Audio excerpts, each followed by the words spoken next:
Hey everyone, and welcome back. You know how much we love a good deep dive, and this one I think is going to be especially juicy for all of you amazing entrepreneurs out Oh, there. absolutely. I was so excited when I saw this article. Right. From mom and pop to professional small business. A growth guide. Okay. Okay, title alone, like, It's so good. It's from Business Reboot, by the way. Fantastic website. So much good stuff there.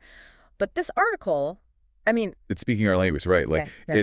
for anyone who's built this awesome small business, they're killing it, but they're ready for more. They want to scale, reach more people, maybe even, build something that goes way beyond. Absolutely. And it's not just about getting bigger for the sake of it. It's Yeah. about taking that passion, that unique thing you've created, and giving it room to breathe to really make an impact. Exactly. So we're going to unpack all the goodness in this article, Oh, but it's packed. it is. So we're lucky to have you here to help us make sense of it all. I mean, you've helped countless businesses successfully scale. So, like, what were your initial thoughts when you first read this? Honestly, my first thought was, I wish I had this when I was starting out. It's so practical. So many articles about growth, they're all fluffy concepts. But this one, it gives you a framework, step by step. Okay, so let's dive into that framework then. What's Mhm. step one? Where does this whole transformation begin? Well, it might sound a bit cliche, but it starts with a vision.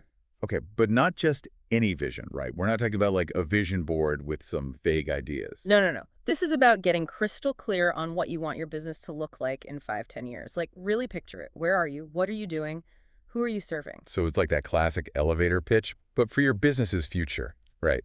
Like if you had to explain your business 5 years from now to someone in 30 seconds. Exactly. And it's not about predicting the future perfectly. It's Yeah. more about setting a direction, a North Star to guide your decisions. Because the market changes, trends come and go, but that core vision, that stays consistent. Right. And you know what I've noticed? The businesses that really thrive, they have that strong sense of purpose. They know why they exist. It's not just about making money, it's about making a difference. Okay, vision is locked in step two, though. That's where things get real, right? Oh, yeah. Yeah. Step 2 is all about the reality check. Okay, time for some tough love from this article. It's not about beating yourself up. It's about being honest, asking those hard questions about your current operations. Are your systems scalable? Can they handle growth? How healthy are your financials? Because it's easy to get swept up in the excitement of the vision, but if you're not set up for it, Exactly. You could end up doing more harm than good. The article actually gives this great example of a bakery, right? They have this amazing product, loyal customers, but they weren't prepared for a sudden surge in demand. oh no, what happened? Well, they got featured on this popular food blog, and suddenly orders were pouring in. They were working around the clock, but their systems couldn't keep up. They didn't have the staff, the equipment, or the processes in place. So they were actually losing money on all this new business. In a way, yes. And they were burning themselves out, and it almost destroyed the business they'd worked so hard to build. That's a great point, though, right? Because growth isn't always a good thing if you're not ready for it. Exactly. Step 2 is all about making sure you're ready, laying that solid foundation before you start building those skyscrapers. Okay, so we've got the vision, we've done the reality check. Now what? Where does this growth plan actually come in? Step 3. This is where you start mapping out the journey, the how of turning that vision into reality. So it's getting specific, right? We're not talking about vague goals anymore. Nope. It's about breaking it down into actionable steps. What needs to happen in terms of staffing, marketing, finances, operations, all those key areas. Sounds like we're about to get tactical. Oh, yeah. This is where the rubber meets the road. And we'll dive into all the juicy details of that growth plan after the break.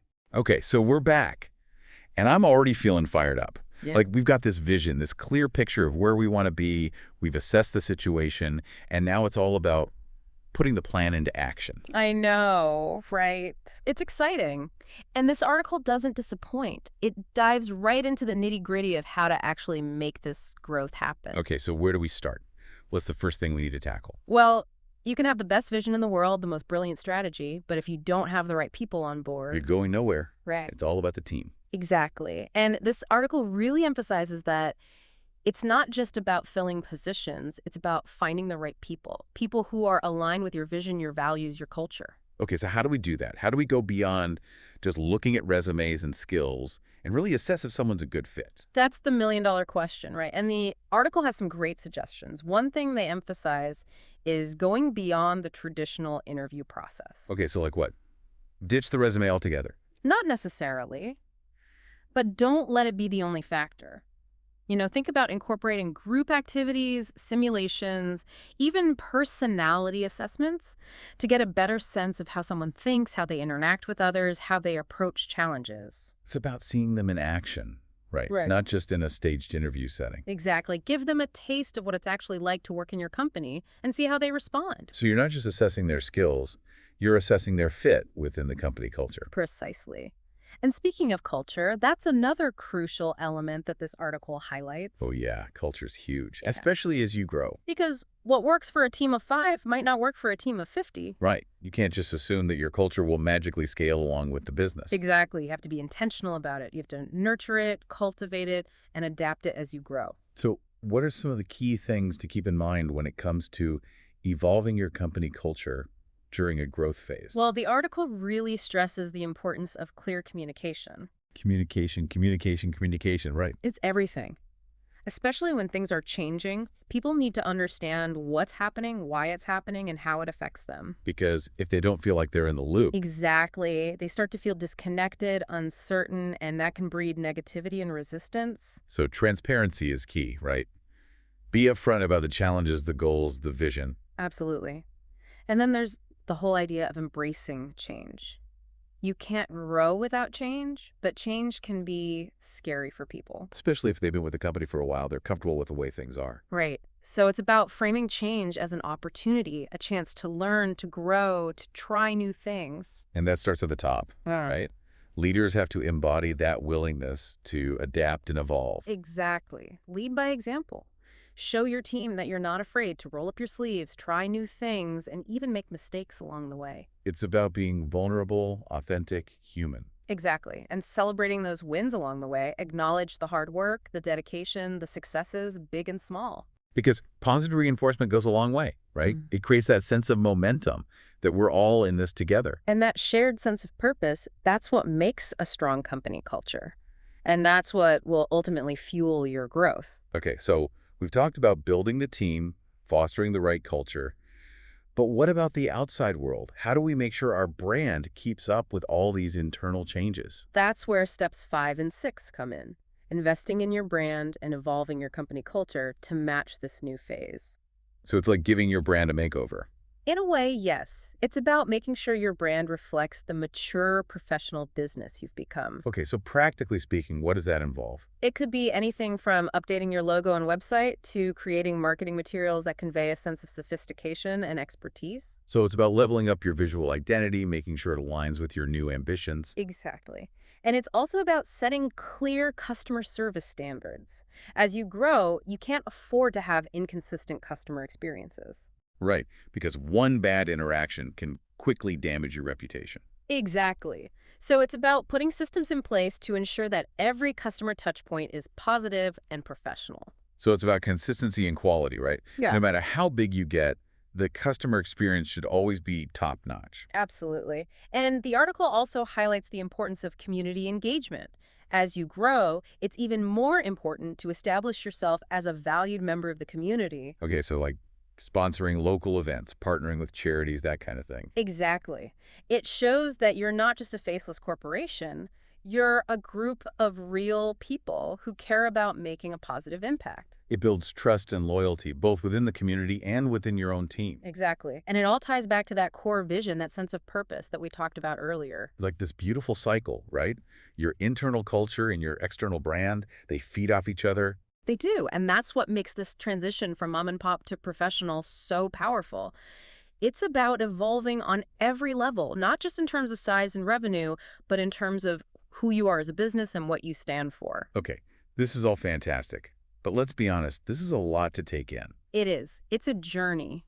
And it can be overwhelming, especially for business owners who are used to doing everything themselves. That's where the article's final piece of advice comes in, right? The secret weapon. Ah, yes. Bringing in a business consultant. Okay, so like having a coach, a mentor, someone who's been there, done that. Exactly. Someone who can provide that outside perspective, that expert guidance, that can help you navigate the complexities of growth. Because let's face it, we don't know everything, right? And trying to figure it all out on our own can be costly, both in terms of time and money. Absolutely. And that's where a consultant can really add value. They can help you save time by streamlining processes, avoid costly mistakes, and connect you with the resources you need to succeed. It's like having a shortcut to success, right? In a way, yes. But it's not about taking the easy way out. It's about leveraging the expertise of someone who's already walked the path you're on. So they can help you anticipate the challenges, navigate the roadblocks, and ultimately achieve your goals faster and more efficiently. Exactly. They've seen it all, they know the pitfalls to avoid, and they can help you make decisions with confidence. So they're like a trusted advisor, a guide, a Sherpa on your entrepreneurial journey. I love that analogy because that's exactly what they are. They're there to support you, guide you, and help you reach the summit. Okay, so we've covered a lot of ground in this deep dive. And I have to say, this article from Business Reboot is seriously impressive. It's practical, it's insightful, and it's inspiring. It really is. It gives you a framework, a roadmap, and a whole lot of encouragement along the way. So if you're feeling that itch to grow, to take your business to the next level, I highly recommend checking out this article. You won't regret it. And remember, the most important step is the one you take today. That's right. So what action will you take to move your business closer to your dreams? Until next time, keep learning, keep growing, and keep diving deep.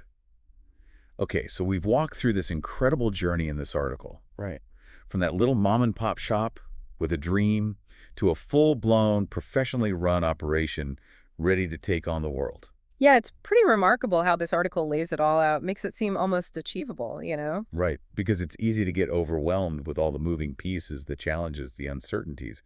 But this article, it gives you a framework, a roadmap, a sense of clarity. And a sense of hope, too, right? Like no matter where you are in your business journey, this article reminds you that growth is possible. It's about taking those intentional steps, making smart decisions, and building something you're truly proud of. Absolutely. So as we wrap up this deep dive, Yeah. let's crystallize those key takeaways, those golden nuggets of wisdom that we want our listeners to walk away with. Okay, let's see. For me, it all starts with that vision thing, right? That crystal clear picture of where you want to be in 5, 10 years. Yeah, that's huge. It's so easy to get caught up in the day-to-day grind. But having that vision, that North Star, it helps you stay focused, make decisions that align with your long-term goals. Right. It's like if you're setting out on a road trip, you got to know where you're going, or you'll just end up driving in circles. Exactly. And once you have that destination in mind, the next step is to take stock of where you are right now, that honest self-assessment. The reality check, right. Are your systems scalable? Can your team handle growth? Do you have the financial resources to support your vision? It's about being honest with yourself about your strengths and weaknesses. Because growth for the sake of growth can actually be detrimental. You got to make sure your foundation is solid before you start building those skyscrapers. Exactly. And that's where that detailed growth plan comes in, right? It's your roadmap, your blueprint for getting from point A to point B. And that plan should cover all the bases: staffing, marketing, finances, operations. It's about being proactive, anticipating the challenges, and having systems in place to handle the increased complexity that comes with growth. And don't forget about the people. Your team is everything. Oh, absolutely. Hiring the right people, people who share your vision and values, that's crucial. But it's not just about finding talented individuals. It's about creating a culture where they can thrive. A culture that's supportive, collaborative, and adaptable. Because change is inevitable, especially during a growth phase. And if your team isn't comfortable with change, It's going to create friction and resistance. So yeah. invest in building that strong company culture is one of the best investments you can make. And as your business evolves, make sure your brand evolves along with it, you know? Invest in creating a professional image that reflects your growth and your commitment to excellence. Right. It's like giving your brand a makeover, Yeah. updating your logo, your website, your marketing materials. Make sure they're telling the story of who you are now and where you're headed. And don't underestimate the power of community engagement. Sponsor local events, partner with charities, get involved. It shows that you're not just a business, you're a member of the community. It builds trust and loyalty, both with your customers and with your team. And then finally, don't be afraid to ask for help, right? Bring in a consultant, a mentor, someone who's been there and can guide you along the way. Absolutely. It's not a sign of weakness, it's a sign of strength.